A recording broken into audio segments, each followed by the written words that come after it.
Welcome back to my Komal special batch. আমরা আবারও চলে আসলাম ন্যারেশনের পার্ট 2 নিয়ে। শীতের সকালে অনেক কষ্ট করে অনেক এখানে পৌঁছাইছে, সেজন্য তোমাদের আরও বেশি বেশি ধন্যবাদ। যেসব স্টুডেন্ট এখানে পৌঁছাইছে তোমাদের অনেক ধন্যবাদ। যারা বাড়ি থেকে দেখছো, যারা দূরে থেকে দেখছো, তাদেরকে আরও বেশি ধন্যবাদ। যে শীতের সকালে নিজের প্রয়োজনে হইলেও দেখলে লাভ।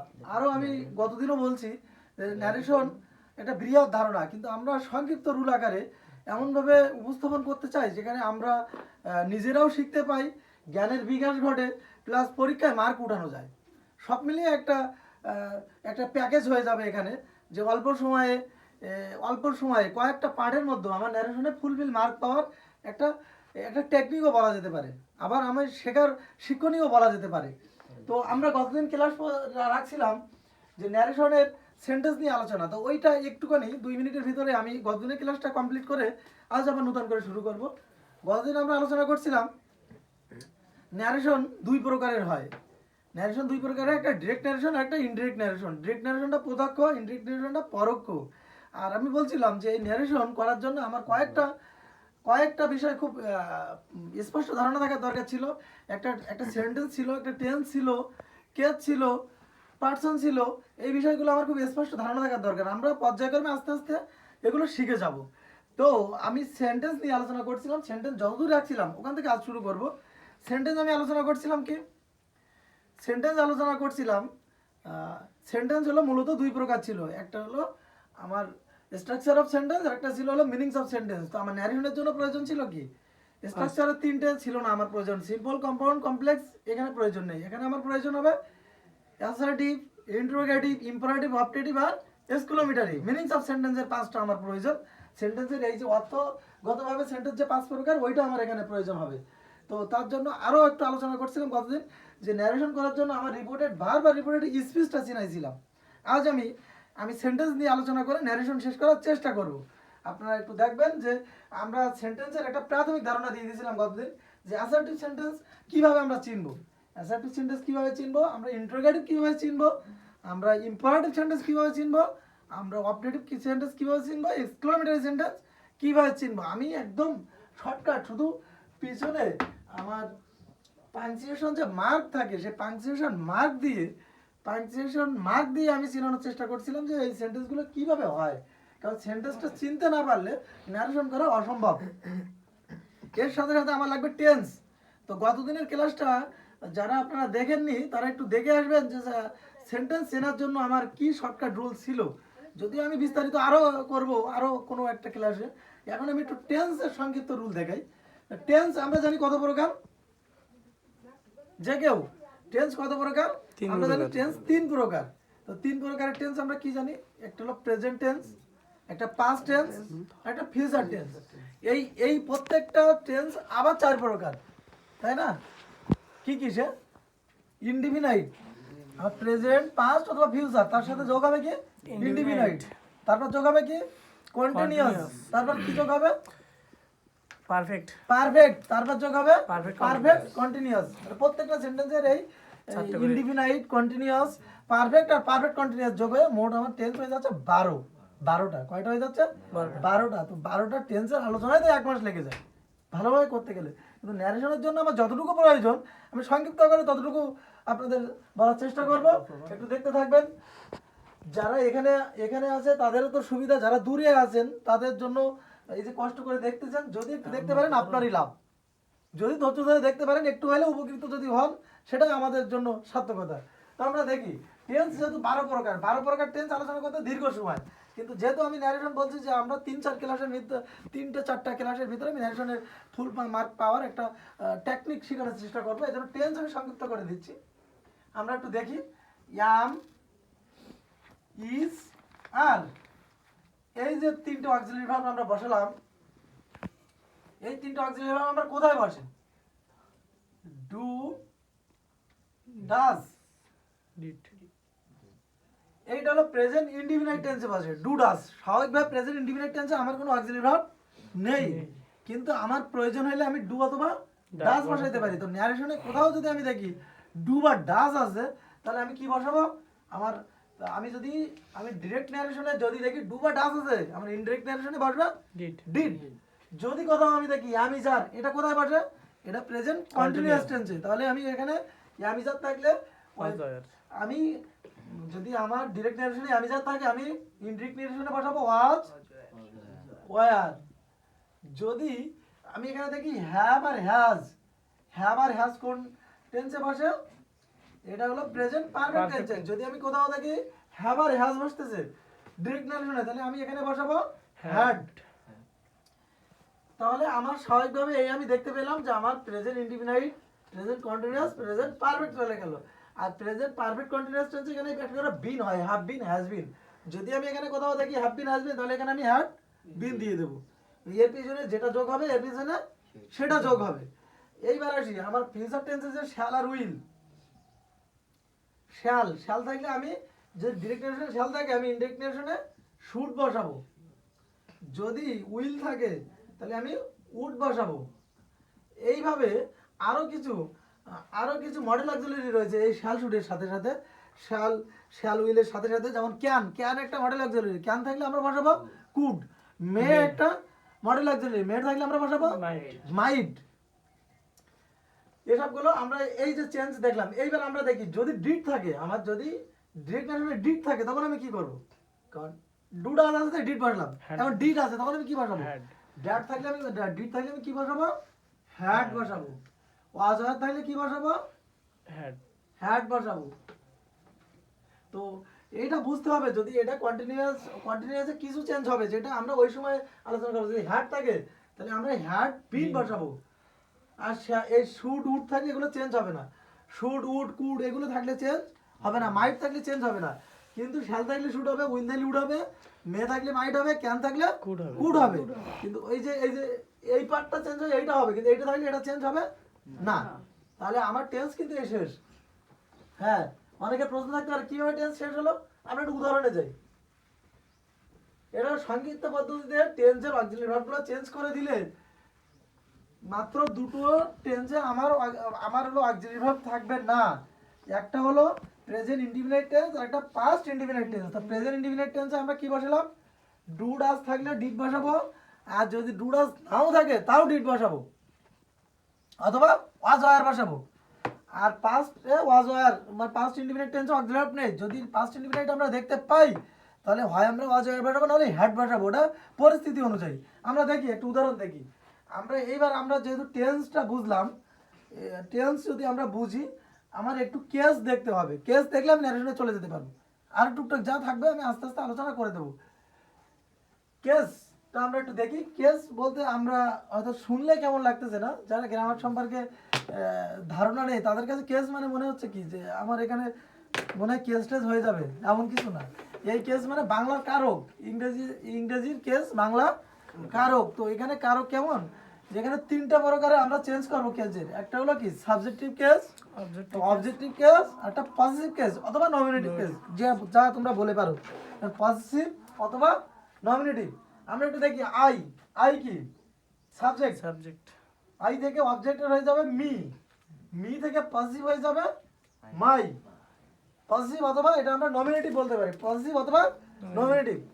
হি যদি আমি বসাই তাহলে হি হলো সাবজেক্ট, এ থেকে বসবে আমার কি হিম থেকে কি বসবে হিজ বসবে। মানে এইটা হলো সাবজেক্টিভ কেস, এটা অবজেক্টিভ কেস, আর এটা পজিটিভ কেস। সি যদি থাকে তাহলে আমি এখানে বসাবো হার, এখানে বসাবো হার। তো আমাদের মনে রাখতে হবে যে এই অবজেক্টিভ কেস কখনো সাবজেক্ট হবে না, এর আজীবন অবজেক্ট থাকবে।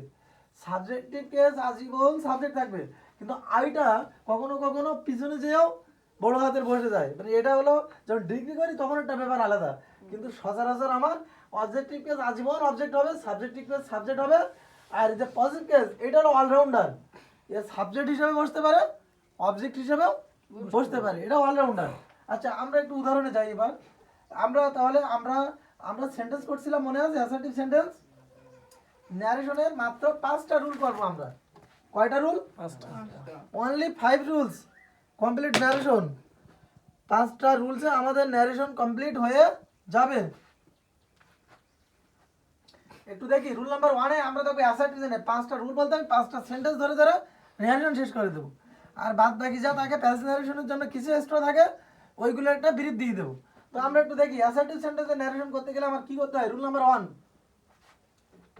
আমি যদি রুল যদি আপনারা লিখে রাখতে পারেন রুল নাম্বার 1 5টা সেন্টেন্স ন্যারেশন করার জন্য, তো আমি বলতে পারি 5টা সেন্টেন্স আপাতত দেখবেন, কমেন্টস করবেন, বুঝতে না পারলে কমেন্টস করবেন, আরো বিস্তারিত আলোচনা দেবো যদি না বুঝতে পারেন। দেখি রুল নাম্বার 1 এ আমি অ্যাসার্টিভ সেন্টেন্স নিয়ে একটু আলোচনা করতেছি। অ্যাসার্টিভ সেন্টেন্স কি ছিল আমার? বর্ণনামূলক সেন্টেন্স। অ্যাসার্টিভ সেন্টেন্স কি? বর্ণনামূলক সেন্টেন্স। এই অ্যাসার্টিভ সেন্টেন্সে আমার কিভাবে অ্যাসার্টিভ সেন্টেন্স হয়? আমরা জানি অ্যাসার্টিভ সেন্টেন্স আবার দুই প্রকারের হয়, একটা অ্যাফার্মেটিভ আর একটা নেগেটিভ। আমার এই মুহূর্তে ওইগুলো আমার দরকার নেই। আমার দরকার কি অ্যাসার্টিভ সেন্টেন্স। অ্যাসার্টিভ সেন্টেন্স মানে কি? এটা ফুল স্টপ, যে সেন্টেন্সের পিছনে সাধারণ একটা ফুল স্টপ থাকবে সেটা আমরা আপাতত এই মুহূর্তে ধরে নেব অ্যাসার্টিভ। তিনটে সেন্টেন্সের পিছনে ফুল স্টপ থাকে, একটা অ্যাসার্টিভ, একটা ইম্পারেটিভ, একটা অবজেক্টিভ। কিন্তু ওই দুটোর কিছু না কিছু আছে যোগ বিয়োগ, আর এখানে যোগ বিয়োগ নেই, ওটা আলোচনার মাধ্যমে বুঝে নেব। তো অ্যাসার্টিভ সেন্টেন্সে আমার ন্যারেশন করতে হলে রিপোর্টেড ভার্ব কি হবে? আমি সংক্ষিপ্ত লিখতেছি, না বুঝতে পারলে যে ভিডিও সংক্ষিপ্ত করার জন্য সংক্ষিপ্ত লিখতেছি, না বুঝতে পারলে কমেন্টস করে নেবেন। রিপোর্টেড আমি আর দিয়ে চিহ্ন করলাম। রিপোর্টেড ভার্ব কি হবে? এখানে টোল্ড, সেই টোল্ড অথবা রিপ্লাইড হয়। রিপ্লাইড যখন ইন্টারোগেটিভ সেন্টেন্সের পরে অ্যাসার্টিভ আসে তখন ওটা হলো রিপ্লাইড হয়। তো ওইটা যখন প্যাসেজ ন্যারেশন করবো তখন রিপ্লাইড আমি দিয়ে দেবো। এখন আপাতত আমরা জেনে রাখবো কি আমার আমার অ্যাসার্টিভ সেন্টেন্সে ন্যারেশন করতে হলে এখানে আমরা লেখা দরকার ছিল অ্যাসার্টিভ। অ্যাসার্টিভ সেন্টেন্সে ন্যারেশন করতে হলে আমার রিপোর্টেড ভার্ব কি হবে? টোল্ড হবে। আর যুক্ত হবে, যুক্ত হবে মানে যোগ হবে, যুক্ত হবে দ্যাট দ্বারা। কি দ্বারা? দ্যাট দ্বারা। এতটুকু মনে রাখলে এনাফ। তারপরে আমি দেখাচ্ছি আমার অ্যাসার্টিভ সেন্টেন্সে ন্যারেশন করতে হলে রিপোর্টেড ভার্ব কি হবে? টোল্ড হবে, টোল্ড হবে। আচ্ছা এখানে লিখে দেন রিপোর্টেড ভার্ব কি হবে? টোল্ড হবে। আর যুক্ত হবে, যুক্ত হবে বা যোগ করতে হবে দ্যাট দ্বারা। এটা উদাহরণ আমি লিখি।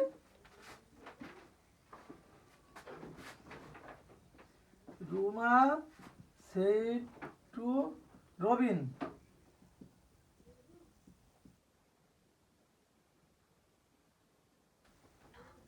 I am your friend. তো আমার কথা ছিল কি যে এটা কি যে আমি তোমার বন্ধু। এই যে রুমা রবিনকে বলছে আমি তোমার বন্ধু। তো এই যে এইটা কি আমরা জানতেছি এটা কি সেন্টেন্স? Assertive sentence. অ্যাসার্টিভ সেন্টেন্সের আমার রিপোর্টেড ভার্ব আমরা কি জানছিলাম যে এই যে কোটেশনের বাইরে যে থাকবে সে হলো সব রিপোর্টেড ভার্ব। শুধু এইখানে আমার চেঞ্জটা কি হচ্ছে? রুমার জায়গায় রুমা রেখে দিলাম, সেইড যায় কি হয়ে যাচ্ছে? টোল্ড। টোল্ড সেইড রাখাও যায়, সেইডও রাখা যায়। অ্যাসার্টিভ সেন্টেন্স সেইড বা টোল্ড দুটোই সঠিক, টুটা থাকবে না। সেইড রবিন কি দ্বারা যোগ হওয়ার কথা? যুক্ত হওয়ার কথা কি দ্বারা ছিল? দ্যাট। দ্যাট দ্বারা। আমার যুক্ত হয়েছে কি দ্বারা? দ্যাট দ্বারা। কারণ এখানে লেখা আছে রিপোর্টেড ভার্ব কি হবে? টোল্ড হবে। তাই রিপোর্টেড ভার্ব কি লিখলাম? টোল্ড। যুক্ত হবে কি দ্বারা? দ্যাট দ্বারা। তাই যুক্ত করে দিলাম কি দ্বারা? দ্যাট দ্বারা। এইবার আসি আমরা আমার আমার একটু পার্সন দরকার ছিল, যদিও পার্সন আলোচনা না করে চলে আসলাম। এইটা শেষ করার জন্য আমি এখানে একটু সংক্ষিপ্ত আকারে পার্সন লিখে দিই। পার্সনটা জানতে হবে, কারণ নাম্বার না পার্সন জানতেই হবে, পার্সন আর কেস জানতেই হবে। পার্সন আমি দেখি পার্সন মানে কি? পার্সন মানে পুরুষ, বাংলায় পুরুষ। আমরা পার্সন তিন প্রকারের হয়ে থাকে। কয় প্রকারের পার্সন হয়ে থাকে? তিন প্রকারের হয়ে থাকে। একটা হলো ফার্স্ট পার্সন, সেকেন্ড পার্সন আর থার্ড পার্সন। আমরা ফার্স্ট পার্সন গুলো লিখি। ফার্স্ট পার্সন আমার কি কি আছে? আই, ওই, মি, মাই, মাইন। এইগুলো আমার স্বাভাবিকভাবে ফার্স্ট পার্সন হিসেবে আমি এইগুলো ধরে নেব। I, we, me, my, mine. Second person হিসেবে আমি কি ধরে নেব? ইউ আর ইয়োর। ইউ অথবা ইয়োর যদি থাকে আমি ধরে নেব এটা সেকেন্ড পার্সন। আর থার্ড পার্সন কি ধরে নেব? এই হি, শি, ইট, জায়গার নাম, পৃথিবীর আর যা আছে এভরিথিং। মানে I, we, me, my, mine, you, your. এই কটা বাদ দিলে, মানে এইগুলো বাদ দিলে যা থাকে পৃথিবীতে, চেয়ার, টেবিল, খাতা, কলম, মানুষ, গরু, ছাগল, দেশ মেশ সবগুলোই কি হয়ে যাবে? সবগুলো কি third third person. Third person, তাহলে থার্ড পারসন। এবার আমি এটা পূরণ করে দিই, তাহলে আমি পারসনটা বুঝলাম। এইবার একটু বলি, আমরা ন্যারেশন করার সময় ডিরেক্ট ন্যারেশন থেকে ইনডিরেক্ট করার সময় সাবজেক্টটা সবসময় ফার্স্ট পারসন সবসময় সাবজেক্টের সাথে রিলেটেড হয়। আমার আইটা কোন পারসন হলো? First person. এটা সবসময় রিলেটেড হবে এই সাবজেক্টের সাথে। বাক্যর কি সাবজেক্ট, এটা অবজেক্ট কোনটা? রবিন। তাহলে আমার এই ফার্স্ট পারসন রিলেটেড হবে কার সাথে?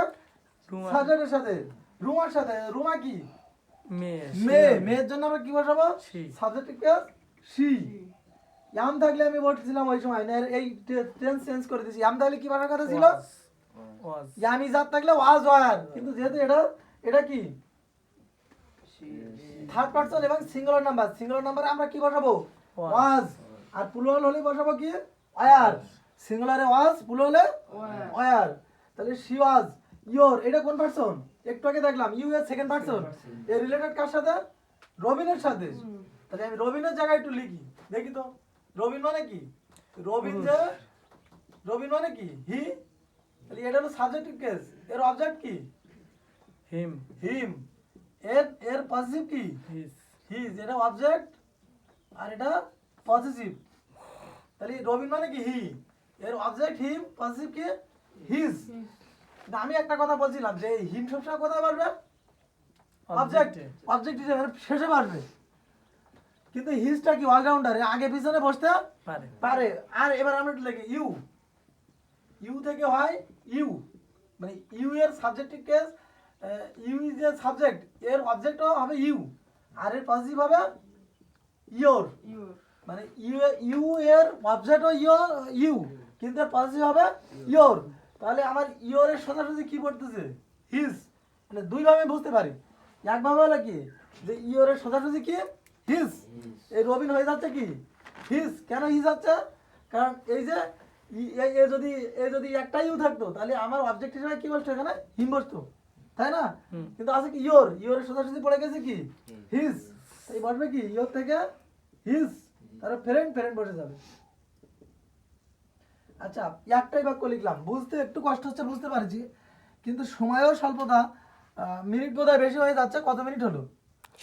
17 মিনিট। এই জন্য আমরা আরো চেষ্টা করব যে আরো সংক্ষিপ্ত হবে। আমার 4টা রুল আছে, 4টা রুল আপনারা যে যেখান থেকে আছেন দেখতে থাকবেন। একটু হলেও যদি অসুবিধা হয় বোঝার, তাহলে আমাকে কমেন্টস করে জানাবেন যে এইখানে বুঝতে অসুবিধা হচ্ছে। প্রয়োজনে আরো দীর্ঘ ক্লাস দেব, প্রয়োজনে আরো শর্ট টেকনিক অবলম্বন করবো। মানে যেটা আপনারা বলবেন আপনাদের বোঝানোর জন্য আমি আছি এখানে। চেষ্টা করবো আপনাদের যদি একটু উপকার হয়, সেটা আমার সার্থকতা। আমার চ্যানেলে অনেকে আছে দূর দূরান্ত থেকে ক্লাস করতে পারে না, অনেকের আছে টাকার অভাবে ক্লাস করতে পারে না, অনেকে আছে কি দূরত্বের কারণে ক্লাসে যাইতে পারে না। মানে আমি বললাম টিউটরের কাছে, এটা হলো স্কুল কলেজ নয়, টিউটরের কাছে যাইতে পারে না অনেকে দূরত্বের কারণে, অনেকে বাড়ির প্রবলেমের কারণে যেতে পারে না। তো তাদের জন্য বাড়ি বসে বসে এই ক্লাসটা আপনারা যদি দেখতে থাকেন প্রতিদিন সকালে, আশা করি 3 থেকে 4 মাসের ভিতরে গ্রামারের একটা ধারণা আপনাদের বেসিক নলেজ যোগ হয়ে যাবে। তো ধন্যবাদ সকলকে।